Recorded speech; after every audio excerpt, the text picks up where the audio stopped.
नमस्कार दोस्तों, मैं एक सर चंद्रशेखर उगले आपका अपने शेयर मार्केट यूट्यूब चैनल पे स्वागत करता हूँ। हम देखेंगे निफ्टी और बैंक निफ्टी का वीकली एनालिसिस और क्या रहेगी नेक्स्ट वीक की मार्केट की चाल। यहाँ पे जो रिजेक्शन आ रहा था बार बार, जो सेलर्स पुश कर रहे थे, आप देख सकते हो सेम पॉइंट से प्रीवियसली बाहर से एंट्री कर रहे थे और सेलिंग की जो है रिजेक्शन यहाँ से आ रही थी। तो इसी को बोलते मार्केट रिपीट द हिस्ट्री। ये जो वीकली कैंडल है, इसको अगर आप देखोगे तो a edge like a star candle है, लेकिन स्टार कैंडल में क्या होता है, जो विक होती है दोनों साइड की, वो बॉडी से डबल होनी चाहिए, लेकिन इस तरह से कहीं नजर आता नहीं। इसका मतलब ये स्ट्रांगली बुलिश कैंडल है। जब तक 25,080 ब्रेक नहीं होता, जो ऑल टाइम हाई है, 88 का मतलब होता है ऑल टाइम हाई, तब तक हम इसको ये नहीं बोल सकते कि अब यहाँ से अपवर्ड मूवमेंट शुरू हुई है। मेरा मानना है जब ये जब ब्रेक करेगा तभी हम बोल सकते हैं। अभी यहाँ से एक कंसोलिडेशन मिल सकता है, एक रेजिस्टेंस हो सकता है। अगर वन डे का हम देखेंगे तो देखो, टॉप टू बॉटम जब एनालिसिस करते हैं तो आपको हमेशा इस चीज का ध्यान रखना चाहिए कि वीकली और डेली में क्या शो करता है। ये सब चीजें आपके दिमाग में ट्रेड करते वक्त, इन्वेस्टमेंट करते वक्त ध्यान में होना बेहद जरूरी है। यहाँ पे अगर देखोगे तो ये एक बेयरिश कैंडल है और सेकंड कैंडल जो बनी वो भी बेयरिश है, लेकिन यहाँ सेलर्स रिजेक्शन मिल चुका है। जो सेलिंग प्राइस है उसमें रिजेक्शन मिल चुका है और बायर्स ने एंट्री की, लेकिन बायर्स फेल हुए है अपसाइड क्लोज देने में, प्रीवियस कैंडल के भी और आज की जो कैंडल ओपन हुई थी उसके ऊपर क्लोज करने में वो फेल हुए। तो ये फिलहाल बेयरिश ही ज्यादा है। जब तक 24,868 ब्रेक नहीं होता तब तक आपको मूवमेंट अपसाइड नहीं मिलेगा। और ये यहाँ देखोगे तो सेलर्स कितना स्ट्रांगली रिजेक्शन मिला हुआ है। या देखो, ये जो कैंडल है, प्रीवियस कैंडल, यहाँ से सेलर्स ने रिजेक्शन दिया हुआ है। तो हो सकता है ये डब्ल्यू पैटर्न बना के अपसाइड गया है, तो यहाँ तक दोबारा 24,470 या 24,500 के आसपास आना चाहिए, जिसको हम बोलते हैं पुल बैक या रीटेस्ट के लिए।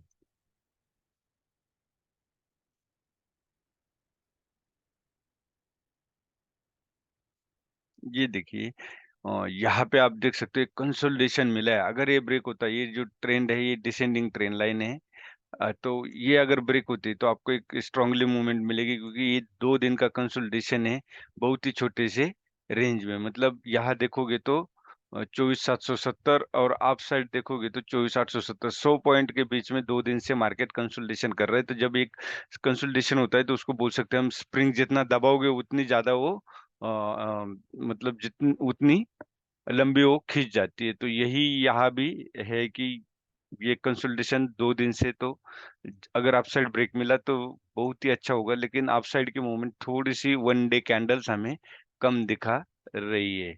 लेकिन ये जो ट्रेंड लाइन है, ये तीसरा टच हुआ है, तो ये तीसरे टच में तो ब्रेक नहीं होगा। तो जहां तक मुझे लगता है अपसाइड की मूवमेंट मुझे मिलनी चाहिए। ये आवरली कैंडल बता रही है, डेली कैंडल नेगेटिव बता रही है, वीकली कैंडल पॉजिटिव बता रही है। देखो, फर्क पड़ता है आपका एनालिसिस टाइम फ्रेम का। हम्म, ये देखो, यहाँ पे बार बार ये सपोर्ट ले रहा है। अब इस ट्रेंड लाइन का सपोर्ट ले चुका है। अब ये जो डिसेंडिंग ट्रेंड लाइन है, इसलिए मैंने बोला था कि ये मुझे पॉजिटिव नजर आ रहा है, क्योंकि मार्केट को अगर अपसाइड जाना है तो वो इस तरह से बिहेवियर बनाता है। तो ये क्या हो सकता है, अब जिसको हम बोल सकते हैं सिमेट्रिकल ट्रायंगल। अब देखते हैं कल क्या होगा। जहां तक मुझे लगता है ये अपसाइड ही ब्रेक करेगा। अगर कल ये ब्रेक करता है 850, तो आपको 868 का स्ट्रॉन्गेस्ट रेजिस्टेंस मिलेगा। लेकिन अगर 850 ब्रेक होता है तो आप अपसाइड ट्रेड कर सकते हैं, और आपका जो स्टॉप लॉस है वो जरा ज्यादा ही होगा, 790 होगा। अब बैंक निफ्टी में देखोगे तो सेम, यहाँ देखो कैसे दो कैंडल बनी है, जिसको बोल सकते हैं ड्रैगन फ्लाई डोजी बोल सकते हैं आप। तो ये ड्रैगन फ्लाई डोजी बोल नहीं सकते, ड्रैगन फ्लाई डोजी है ही।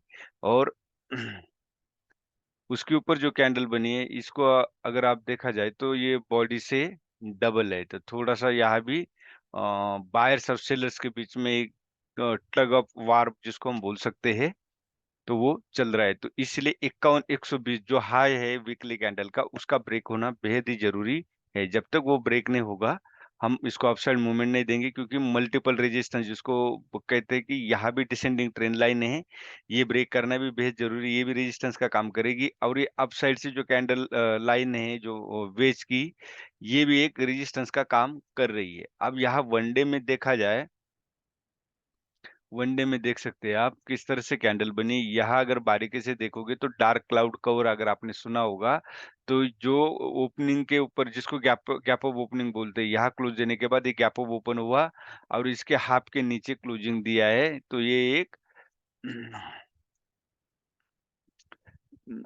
डार्क क्लाउड कवर मतलब निगेटिव जिसको बोलते हैं बेरिश मूवमेंट का एक साइन दिखाई देता है। लेकिन हो सकता है ये चेंज भी हो जाए, इस ट्रेंड लाइन का सपोर्ट लेकर के अपसाइड चला जाए, तो यहाँ थोड़ा सा ध्यान रखिए।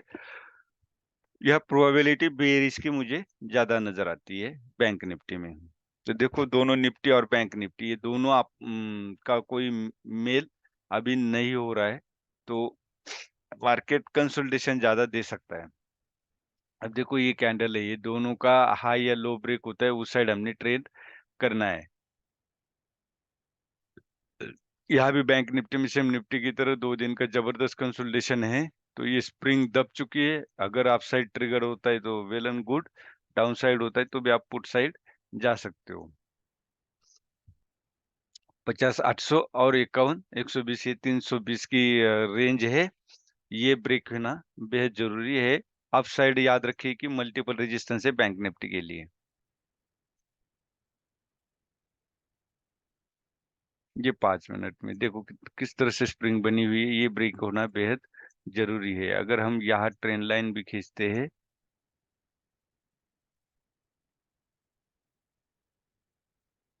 जी, तो ये ट्रेंड लाइन अगर आप साइड ब्रेक होती है तो आपको एक अच्छी मूवमेंट अपसाइड मिल सकती है। अब यहाँ पे आपको ये भी पहचानना बेहद जरूरी है कि कंसोलिडेशन और ट्रेंडिंग मार्केट में क्या फर्क होता है। ट्रेंडिंग मार्केट में प्रीमियम डीके के लिए दोनों साइड से सेलर्स मार्केट को एक रेंज में बांध के रखते हैं, जिससे कि उनकी प्रीमियम डीके का बेनिफिट उनको मिल जाए। तो इसमें जो बायर्स होते हैं, ऑप्शन बायर्स, उनके लिए बहुत ही बड़ा खतरा होता है लॉस होने का, और लॉस होता ही है। कल मेरा भी स्टॉप लॉस हिट हुआ है। तो ऐसे मार्केट में हमें ट्रेड करने से बचना चाहिए। अगर हम एफआईडीआई की बाइंग देखेंगे तो 2 दिन से बाय हो रहा है, और निफ्टी मैंने आपको बोला कि एक डेली का बेस छोड़ के पॉजिटिव उसमें मूवमेंट नजर आती है। लेकिन बैंक निफ्टी का थोड़ा सा गड़बड़ी है, लेकिन निफ्टी अगर एक साइड जाता है बाइंग पॉजिटिव साइड, तो बैंक निफ्टी भी उसके पीछे पीछे चल देगी। भले मूवमेंट उतनी तेज नहीं मिलेगी, लेकिन अपसाइड देगी अगर बैंक निफ्टी जाती है। तो यहाँ 2 दिन से डीआई ने एफआई ने बाइंग शुरू की है, और अब 17,000 करोड़, देखो 47 - 30 17,000 करोड़ का पॉजिटिव बाइंग है। तो इंडिया के पास बहुत पैसा है, मैं हमेशा ही बोलता आ रहा हूँ। मार्केट में थोड़ा बहुत करेक्शन अभी आया है, अगर ये हाई ब्रेक करता है निफ्टी का तो समझ लो करेक्शन खत्म है और बुल रन शुरू हुआ है। यही है आज का कल जो है वो ऑटो सेक्टर बुलिश रहा, बहुत ही अच्छा मूवमेंट ऑटो सेक्टर में देखने को मिला है हमें। कभी भी ये देखिए यहाँ पे क्या हुआ है, बार बार यहाँ रिजेक्शन आया है, यहाँ पे रिजेक्शन, इस कैंडल में रिजेक्शन आया है, इसमें भी रिजेक्शन आया है, और सपोर्ट लेकर के अब ये अप साइड जाने की कोशिश कर रही है। लेकिन ये याद रखिए, ये हो सकता है कि यहाँ से ऑटो सेक्टर वापस भी हो जाए, क्योंकि ये जो कैंडल ने गैप अप ओपन देने के बाद हाफ से ज्यादा क्लोजिंग नहीं दी है, ये एक पॉजिटिव पॉइंट है, तो हो सकता है ये अप साइड जाएगा ऑटो सेक्टर। और स्मॉल कैप मिड कैप ने तो नेगेटिव क्लोजिंग ही दी है कल। यही था आज का वीकली एनालिसिस वीडियो। अगर आपको अच्छा लगे तो लाइक शेयर और सब्सक्राइब जरूर कीजिए, और डेली देखोगे तो आपको बहुत कुछ सीखने को मेरे वीडियो से तो जरूर मिलेगा। धन्यवाद, जय हिंद।